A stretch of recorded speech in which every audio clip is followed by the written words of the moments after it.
Hawa si watu wa maneno mengi kabisa, bali matendo yao huzungumza zaidi ya kile ambacho pengine angekitamka kutoka mdomoni.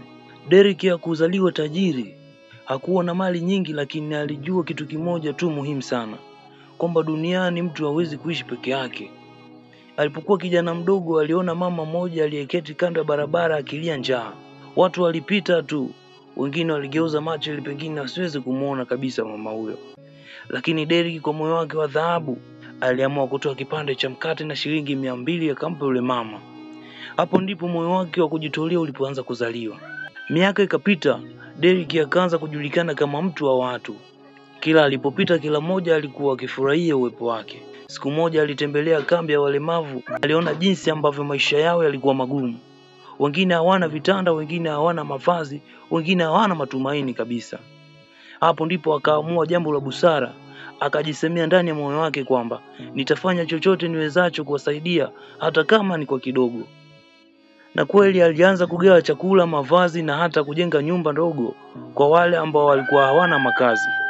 Wakati watu wengine huko walikuwa wakitafuta sifa tu baada ya kutoa misaada, Derrick hakuwahi kupiga kelele. Alisema tu ndani ya nafsi yake, natoa kwa siri, lakini Mungu ataona hadharani. Watu wakaanza kumuona tu kama mwanga katika giza. Watu wakaanza kumuona kama mwanga tu kwenye giza. Watoto yatima wakapata baba wa pili, walemavu wakapata rafiki wa kweli, na jamii nzima ikaamini kuwa bado kuna watu wenye moyo wa rehema. Lakini safari yake haikuwa rahisi kabisa. Kuna nyakati Derrick alipata changamoto kubwa za magonjwa hapa na pale. Wakati mwingine watu walimdharau na kusema anajifanya kuwa ana roho nzuri na moyo wa kipekee. Wengine wakaanza kumpuuza, wakamkejeli, lakini bado tu Derrick hakukata tamaa.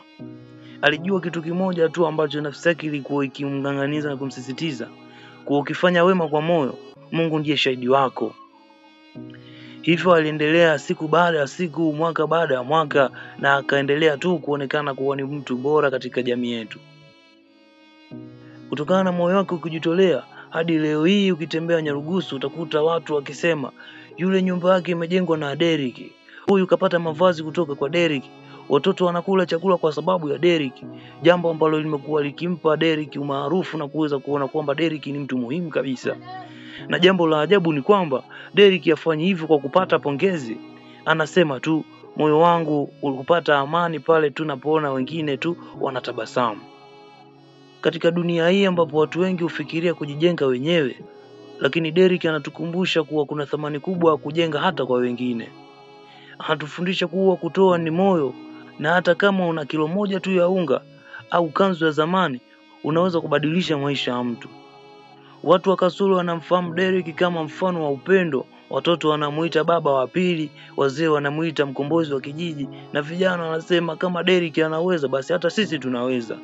Hiyo ndio nguvu ya mfano ulio mzuri katika jamii, ambapo kila mmoja anaona ni taswira mpya na kitu cha kuiga kabisa katika jamii. Leo tunampa hongera Derrick kwa watu wa Nyarugusu kutokana na hali yake na juhudi zake na moyo wa kujitolea kabisa. Hongera kwa moyo wako wa upendo Derrick. Hongera kwa kutuonesha kuwa kusaidia si lazima uwe tajiri.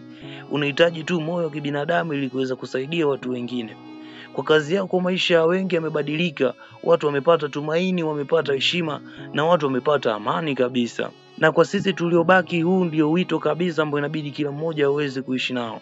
Tuchukue mfano wa Derrick kwa sababu yeye ndiye alikuwa ameanzisha kitu kama hichi. Japo kuna watu walikuwa wanatamani kuweza kufanya, lakini kutokujua vipi wanaweza wakaanza. Derrick amekuwa ni mfano bora wa kuweza kufanya kile ambacho hata wewe kwa sasa unatamani kukifanya. Tuwe watu wa moyo, si maneno kabisa. Tuwe watu wa kusaidiana na sio kushindana. Tukumbuke kuwa watu wema hawahitaji utajiri, bali moyo unaopenda kuona wengine wakifurahia. Hiyo ndo maana halisi ya kuona moyo wa dhahabu. Kwa sababu kwa asilimia kubwa dunia inakuwa bora pale unapokuwa na watu bora kabisa. Kutoka katika kambi ya wakimbizi Nyarugusu inayopatikana katika wilaya Kasulu mkoani Kigoma, hii ilikuwa ni hadithi na simulizi ya mtu wa kweli, Derrick, mtu mwenye moyo wa dhahabu, na hii ni kumbusho kwetu sote ambao tunaendelea kuishi katika maisha haya. Mtu huishi mara mbili, pale anapozaliwa na pale anapogusa maisha ya wengine, mtu anakuwa kama kazaliwa mara mbili. Hii ilikuwa ni simulizi fupi kuhusu maisha ya Derrick ambaye aliamua kujitolea na kuona kwamba ni vizuri kabisa na ni vyema kuweza kuwasaidia watu ambao wanahangaika kwa matatizo ya hapa na pale, japo hakuwa mtu tajiri, japo hakuwa ni mtu ambaye alisoma sana, hakuwa ni mtu mwenye kipato kikubwa, lakini katika kile ambacho alikuwa anakitoa, basi Mungu naye pia alikuwa akiongeza. Katika zile thawabu na baraka alizokuwa akipewa na watu wengi, hizo zilikuwa zikimpa nafasi kubwa katika mafanikio yake makubwa. Hatimaye moyo wa Derrick upo katika mioyo ya watu wengi kabisa. Kila mmoja amekuwa akikumbuka yale mema na mazuri ambayo Derrick alikuwa akiyafanya kwao, basi wanaona kama Derrick bado ni mtu ambaye yupo katika maisha yao.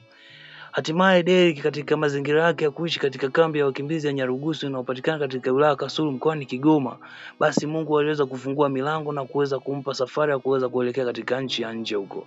Hadi sasa Derrick anapatikana huko nchini Marekani katika state ambayo haijataka kutajwa mpaka sasa.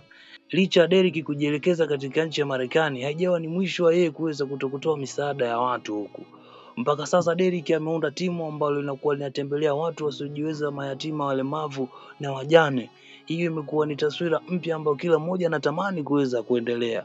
Hatimaye sasa hivi Derrick amekuwa amezua taswira mpya ambayo imekuwa ni ya kuigwa na mfano mzuri kabisa wa kuigwa kutokana na maisha na ugumu wa maisha ambao watu wanapitia. Hatimaye Derrick popote alipo, Mungu amzidishie kutokana na moyo wake wa upendo, moyo wake wa huruma na moyo wa kujitolea. Hii imekuwa ni taswira, imekuwa ni funzo kwa watu wengi ambao wote wanaishi maeneo ambao una uwezo wa kuweza kutoa msaada kwa watu ambao wanakuzunguka. Iwe ni fursa kwa kuweza sasa kuweza kuanzisha mfumo huo kama ambao Derrick alikuwa akiufanya. Na imani kuna watu wengi ambao mna moyo wa kutoa, lakini ni vile tu hamjui kwamba wapi mnaanzia. Hivyo sasa tutaungana pamoja. Hii ni Rumors TV, tutakuwa pamoja katika hali ya kuweza kufikisha kile chochote ulichonacho kwa watu ambao unatamani kuweza kuwafikia. Hii ni mwisho kabisa wa simulizi yetu, iseme tu mwisho wa kipindi hiki ndio mwanzo wa kipindi kingine. Kuendelea kukaa hapo ukiwa tayari umekwisha kusubscribe, kulike, kushare na kucomment kile ambacho umekiona kumuhusu ndugu yetu Derrick. Na hapa niseme tu sina la ziada. Bye bye.